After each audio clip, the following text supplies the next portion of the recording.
Why, hello. Hello, hi, it is me. It is I. Small town Didi, your Hadi, on these ever internets. Akastracha and bakalau yala. Please do like, share, comment, and subscribe, and let your people know about me. Okay, let's get into it. You guys, when was there was a video I did? I don't know which order these are gonna come. You all, because I am so swamped with work and stuff, I didn't get time to edit that video. Really, I uploaded it. It's just something I recorded the same day as the other one. This is the video where I talk about Janae and Kenny. So this is what Musa said that you've been seeing. It's a tweet. I think he engaged in this behavior sometime in 2013, and it resurfaced sometime last year, 2024, and it trended for a bit. And yeah, funny, like it lends itself to what I'm going to talk about now. But that's it. Come out in, right? But I mentioned about Liesel. I think her name is Liesel. Yes, pretty lady, former Miss South Africa. Um, about Musa and Liesel and blah blah blah. And my brain went somewhere because I've been meaning to talk about this. Have you guys seen the memes? Let me do this. I'm sorry about that. Have you guys seen the memes where people say gents from Limpopo, right? Or they talk about how, or the girls that do a little thing on TikTok talking about how I know when I'm done, I can always get a Tonga or vendor engineer. You know, gents from Limpopo marry retired baddies. If there's one thing I love about Gents from Limpopo is that they're the only ones who are willing to wife a girl that has been child by Nigerians and blessed. And I don't know what it is, but in the whole of South Africa, men from Limpopo are the ones that are willing to go for girls who have been dating Jolove brothers. And on behalf of all South African gents who are not from Limpopo, we would like to say thank you guys for your service. You know what I mean? Kateni, Kateni Basingo, since 2010 last year.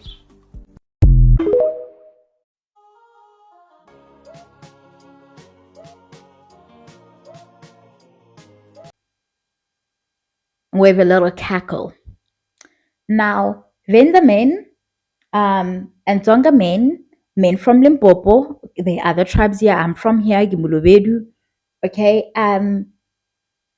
they marry women of their tribes every day at the weekends when we have all the time, right? So it's not to in any way insinuate that they are in droves marrying out, but there's a pattern. And I feel like we skirt around it. And I don't know why we're doing that. It's but why, oh, gents from Limpopo are never going to beat the allegations. Why do they marry colorism? Can we cut it the fuck out? Quickly. Quickly.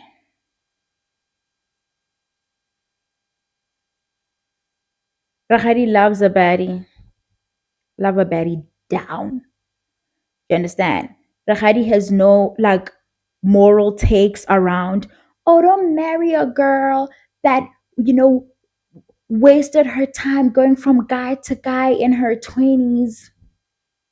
The fuck? That will never be my chat.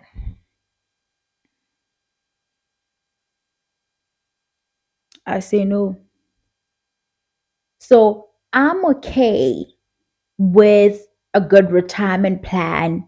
Marriage, it can be a solid retirement plan for some people if you get the right person to implement that plan on. But it's tricky, you know. It's not as simple as that guy, and then you just move in, and then it's it's going smooth. So it's a bit tricky to make it land and stuff.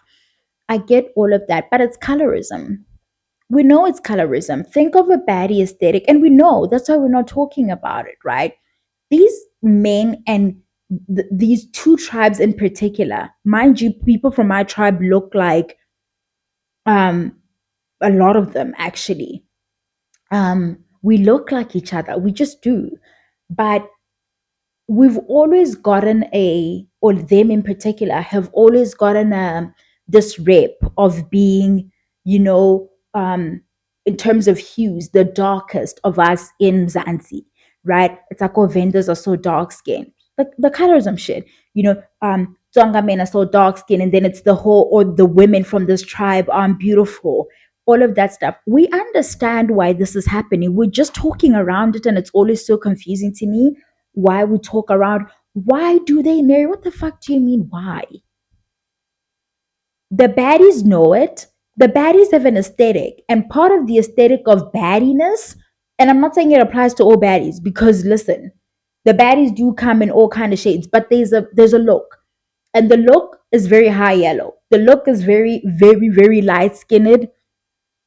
Might be a biracial, somebody in the line that is the cause of this, but you know the biracial we don't talk about. Do you know that, well, where it's like one of the siblings doesn't look like the other siblings, but we don't talk about it because then we'd have to address that somebody was ard, by the white man they were working with, who allegedly all of that stuff. So we just let it go, and it's like, oh, they're so light skinned at that house, but like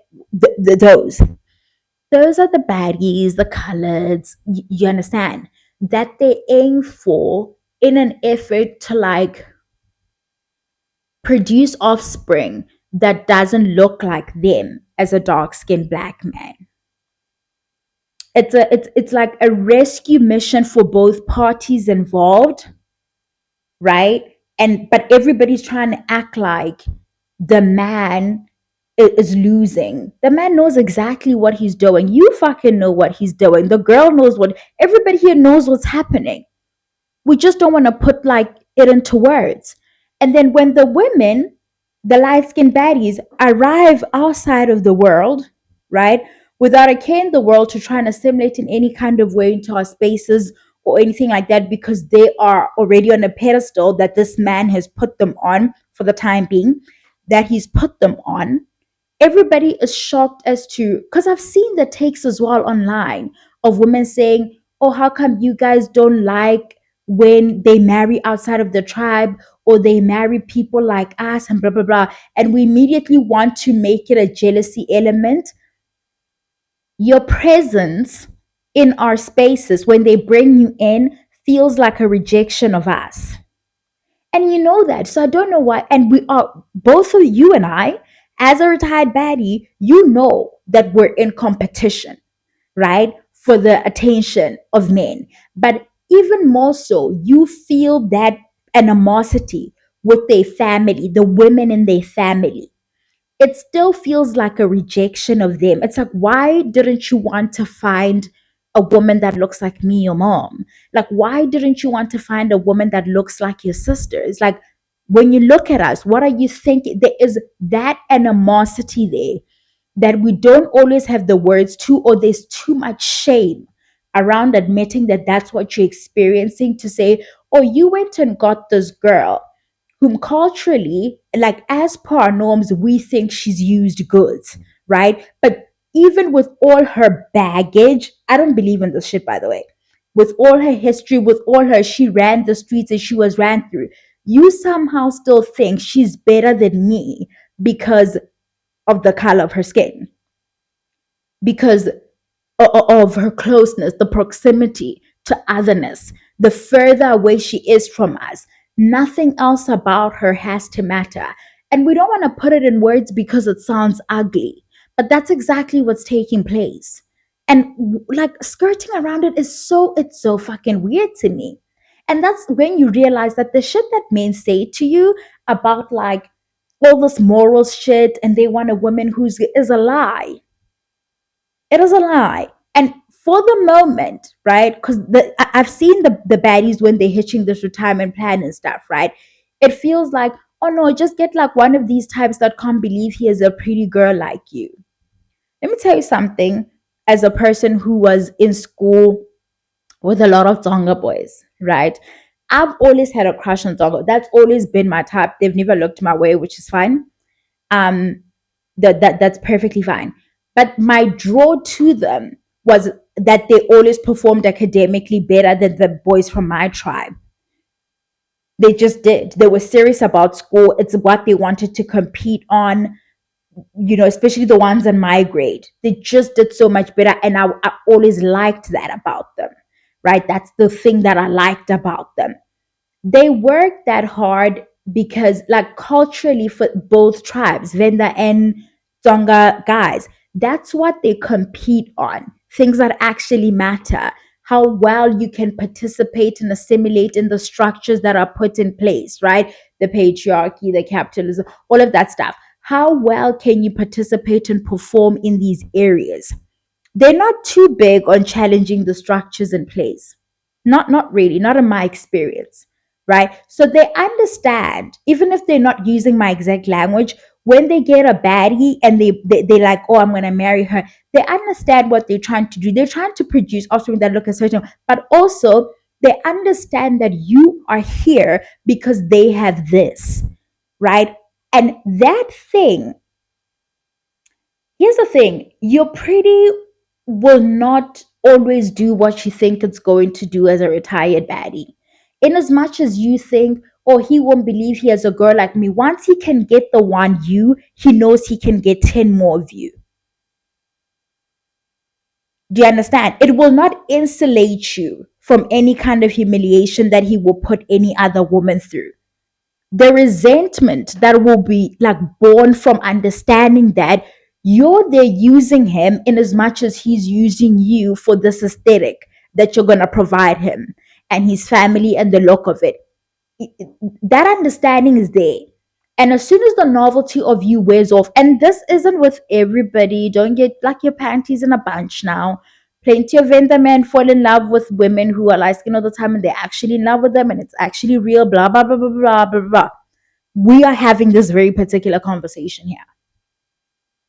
The novelty of you will wear off and that resentment will kick in and he will realize that you're only here because of this. The same way you have the knowledge going into this that he's with you because you look like this. This is your value, it's what you bring here. And both, I didn't even understand how you guys turn on each other. I think it's because you don't have the open conversation of what this union is built on. I suppose you can't have it because then you can't play into your little silly fantasies.